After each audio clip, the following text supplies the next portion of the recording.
मौजूदा सूरत हाल पर बात करने के लिए हमारे साथ मौजूद है PDP chief Mehbooba Mufti. Ma'am खैर मकदम है आपका। चूँकि जिस तरह से हम देख रहे हैं कि बीजेपी तिरंगा रैलीज़ निकाल रही है और श्रेय जो है वो सरकार को दे रही है कि ऑपरेशन सिंदूर जो है वो सक्सेसफुल रहा, लेकिन आपने अहम सवालात खड़े किए हैं कि आपको पता नहीं ऑपरेशन सिंदूर से कंट्री ने क्या अचीव किया है, but you can make count of the losses. तो वो ज़रा एक्सप्लेन कीजिए। देखिए, जो जो ऑपरेशन सिंदूर की बात कर रहे हैं, एज अ कश्मीरी, जो जम्मू कश्मीर में रहने वाले एक शख्स की तरफ से, एक शहरी की तरफ मैं ये बोलती हूँ कि पहले हमारे कोई 28 लोग पहलगाम में मारे गए।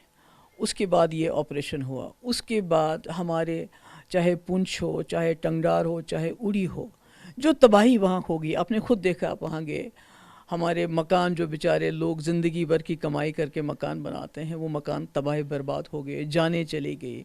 कई लोगों के बच्चे चले गए जिन्होंने उनकी कब्र अपने हाथे में उनको दफना दिया। किसी के बच्चे की माँ मर गई, जो छोटा सा बच्चा है, किसी का बाप चला गया इस दुनिया से, प्रॉपर्टी की बर्बादी होगी। तो जो असली टेररिस्ट इसमें इन्वॉल्व थे वो तो अभी भी पकड़े नहीं गए। और पाकिस्तान में जो आप कहते हैं टेररिस्ट कैंप्स पे हमला हमला किया, वहाँ तो खुद जय शिव शंकर साहब ने बताया कि मैंने पहले ही पाकिस्तान को इन्फॉर्म कर दिया था। तो वो तो कोई बेवकूफ़ लोग ही होंगे जो इन्फॉर्मेशन के बाद भी टेररिस्ट को उस कैंप्स में रखेंगे जहाँ हमला होने वाला है। तो हासिल क्या हुआ? हाँ, हासिल ये हुआ कि जम्मू कश्मीर की काफ़ी बर्बादी हो गई। और जो जो ये जो मीडिया हाउसेस हैं नोएडा में, दिल्ली में, उनकी टीआरपीज़ बढ़ गई। बस और कोई हासिल नहीं है। तो उनके लिए भी आपने अभी जिस तरह से प्रेस कॉन्फ्रेंस आपने दी, तो आपने कहा कि उनको बॉर्डर पे जाना चाहिए जो वार को एडवोकेसी करे, और कहीं ना कहीं जो है गवर्नमेंट, जो हमारी यूटी गवर्नमेंट है, तो क्या लग रहा है आपको किस तरह का पक्ष है उनका?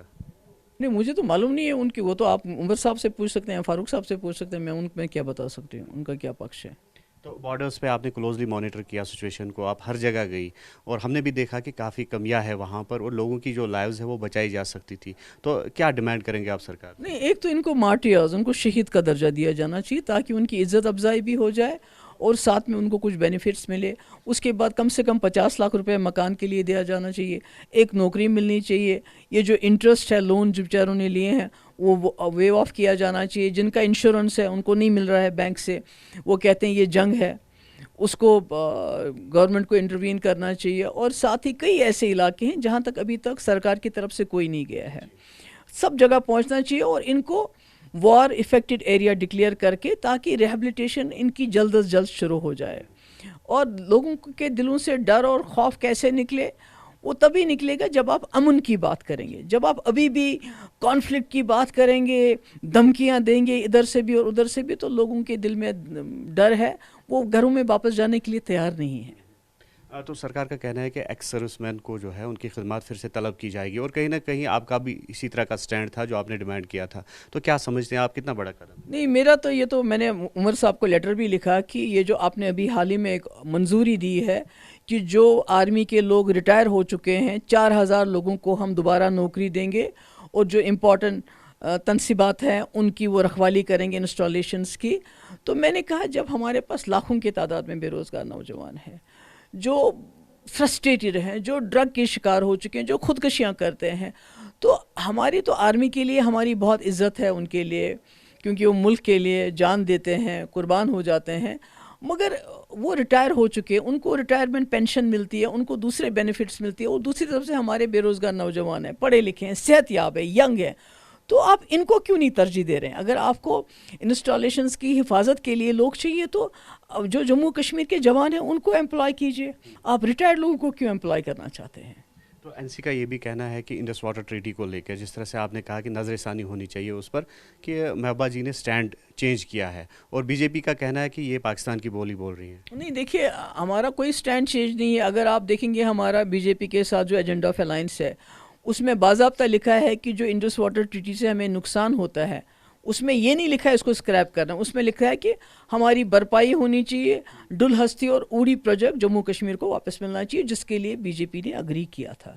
तो हम तो हमेशा से ये कहते हैं, इंडस वाटर ट्रीटी से बेशक नुकसान होता है, मगर उसको कंपनसेट करेगा कौन? करेगा हमारा अपना मुल्क, कंपनसेट करेगा। हमारे पावर प्रोजेक्ट वापस करेंगे। तो जहाँ तक उमर साहब का सवाल है या फारूक साहब का सवाल है, 7 पावर प्रोजेक्ट है, ہماری ریاست کے جو بنے تیار ہو گئے تو فاروق صاحب نے NHPC کو مونگ پھلی کے دام دے دیے. وہ 7 پاور پروجیکٹ پورے جموں کشمیر کا نقشہ بدل سکتے تھے. دوسرے میں نہیں چاہتی ہوں اس وقت ہم کوئی بھی بات کریں، خاص کر جو ہمارے وزیر اعلیٰ کی لیول پہ ایسی کوئی بات ہو جس سے کانفلکٹ بڑھے، تضاد بڑھے، اور ہم بڑی مشکل سے جنگ کے دہانے سے واپس آئے ہیں. میں نہیں چاہتی ہوں خدا نخواستہ پھر سے جنگ کا ماحول بنے اور ہمارے لوگ اس میں شہید ہو جائیں اور ہمارے جو ہے بربادی ہو جائے. تو اس لیے ہمیں، مجھے لگتا ہے وہ بات کہنی چاہیے جس سے امن ہو، اس سے وہ بات نہیں کہنی چاہیے جس سے جنگ ہو. تو ٹورزم کا گراف 0 پہ آ گیا ہے، اور دوسری جانب کیا سمجھتے ہیں آپ کتنا بڑا اکنامک لائف لاس تو ہے ہی، تو اکنامکل لاس کتنا ہوا اس ٹینشن؟ یہ چیزیں ٹیمپری ہوتی ہیں، ہم نے پہلے بھی دیکھا ہے. تو کچھ وقت لگے گا، لوگوں کا اعتماد بڑھ جائے گا، مگر تب بڑھے گا جب یہ جنگی جنون کم ہو جائے گا. جب تک آپ یہ بولیں گے ابھی ہم نے تو جنگ نہیں، ابھی تو چالو رہے گا، اس کی وجہ سے جموں کشمیر کوئی آنا نہیں چاہے گا، کیونکہ یہ بارڈر سٹیٹ ہے، ساری جنگیں یہیں لڑی جاتی ہیں.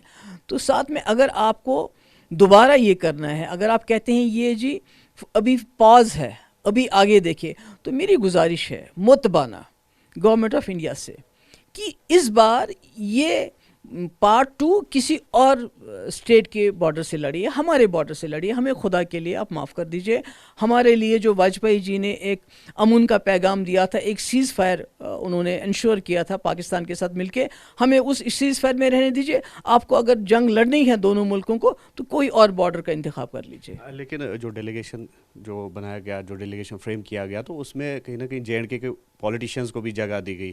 تو کتنا بڑا قدم آپ سمجھتے ہیں؟ کیا آپ کو لگتا ہے کہ اسے کچھ حاصل ہوگا اگر ورلڈ کمیونٹی کو باور کرائے؟ ڈیلیگیشن بھیجنا بہت اچھی بات ہے، جانا چاہیے دنیا میں کے وہ لوگوں، مگر اگر یہ ڈیلیگیشن اس آپریشن سندور سے پہلے چلا جاتا تو زیادہ بہتر تھا، کہ وہ لوگوں کو بتاتے کہ ہمارے ساتھ کیا ہوا ہے، ہم نے کیا کرنا ہے. آلریڈی آپ نے ایکشن کر لیا ہے، اب آپ ایکشن کو ایکسپلین کرنے کے لیے جا رہے ہو. مجھے لگتا ہے کہ پہلے جاتا تو زیادہ بہتر ہوتا. ایکسپیرینسڈ لیڈر ہیں آپ، ایک ویل نون پولیٹیشین میں شمار ہوتی ہیں آپ، تو کیا سجیشن رہیں گی، کیا ریکمنڈیشنز رہیں گی اگر UT گورنمنٹ کی بات کریں گے اور ساتھ ہی ساتھ سینٹرل گورنمنٹ کی؟ میں تو سینٹرل گورنمنٹ کو یہی کہوں گی کہ آپ واجپئی جی کی کتاب کھولیے، اس سے سبق نکالیے اور اس کے بعد آگے چلیے. اگر آپ کو جموں کشمیر کو ٹیرر اور سیکیورٹی کے پرزم سے مت دیکھیے، آپ ٹیررزم کے ساتھ ڈیل کر لیجئے، مگر کوئی ایسے قدم مت اٹھائیے جس سے سارے لوگوں کو سزا ملتی ہے. ایسا کرنا بند کر دیجئے. تو عمر صاحب کے لیے میسیج، کیونکہ جس طرح سے ہم نے دیکھا کہ ان کے اپنے MLA جو ہے سوشل میڈیا پہ وائرل ہے کچھ ایک کی بائٹس کہ پاور لیس گورنمنٹ ہے UT گورنمنٹ، تو ایسے میں کیا ریکمنڈیشن یا کیا میسیج؟ نہیں، میں نہیں سمجھتی ہوں کوئی پاور لیس کا سرکار ہے. جس سرکار کے پاس 50 MLA ہو، جس کے سرکار کے پاس 3 ممبر پارلیمنٹ، وہ پاور لیس کیسے ہو سکتی ہے؟ اگر آپ اپنا پاور سرنڈر کرنا چاہتے ہو وہ الگ بات ہے. میں نہیں سمجھتی ہوں پاور لیس ہے. میں سمجھتی ہوں ان کے پاس بہت طاقت ہے، جو کام یہ کرنا چاہیں وہ کر سکتے ہیں. اب وہ کہتے ہیں نا وہ ناچ نہ جانے آنگن ٹیڑھا، تو اس میں کیا کہہ سکتی ہوں. تو یہ تھی PDP کی صدر محبوبہ مفتی، جنہوں نے موجودہ صورتحال پر تبصرہ کیا. آفاق شاہ کے ساتھ نیوز 18 کے لیے سرینگر سے مدثر قادری.